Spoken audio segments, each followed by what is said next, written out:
Now, for those of you who have difficulty rolling out a pie crust or are just scared by the idea, here's a really simple version of a pie crust that we're going to press into the pan. It's particularly helpful because it uses trans-fat-free canola oil. It's easy to do and it's delicious. So I'm going to use all-purpose flour.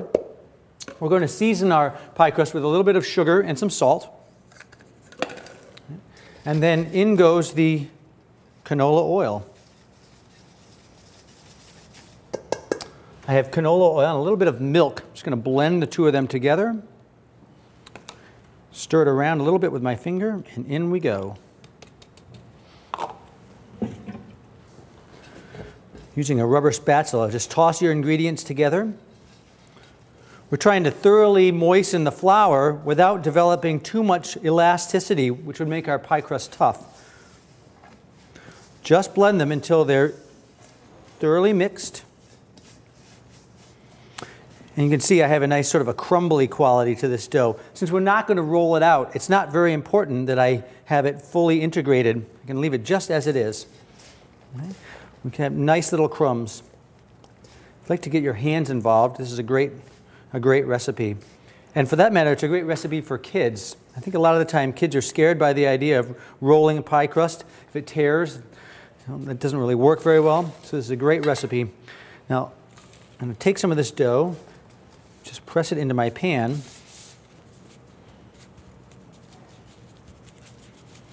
Again, one of the hallmarks of a pie crust is you want to have a nice tender crust.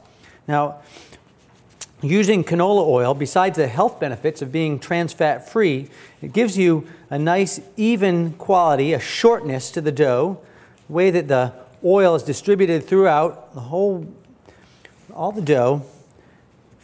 Makes it very, very tender. So it has nice quality. When you fill this with a fruit filling or even a custard filling, just pressing the dough up along the sides of the pan. You know, we're going to be filling this with, I think, some apples later on today. And so I'm not really concerned with the overall look at the bottom because no one's going to see it anyway. If your hands are particularly hot, you may have a little bit of trouble with this. And so you might want to cool your hands by just rinsing them off with a little bit of cold water before you begin. And once the dough has been pressed evenly into the pan, and I'm not trying to smear it so much as to just press it, we're going to put it in the refrigerator for a few minutes to chill. We'll flute the edges of it gently and then right into the oven. Now you can see, obviously, it's not as pretty as a pie crust that I roll out, but it's pretty fast, and it's pretty good to eat. Okay. I can flute the border of here very, very quickly right now. It's not going to have the same look. It's one that we roll out, but once the filling goes in, no one will be the wiser.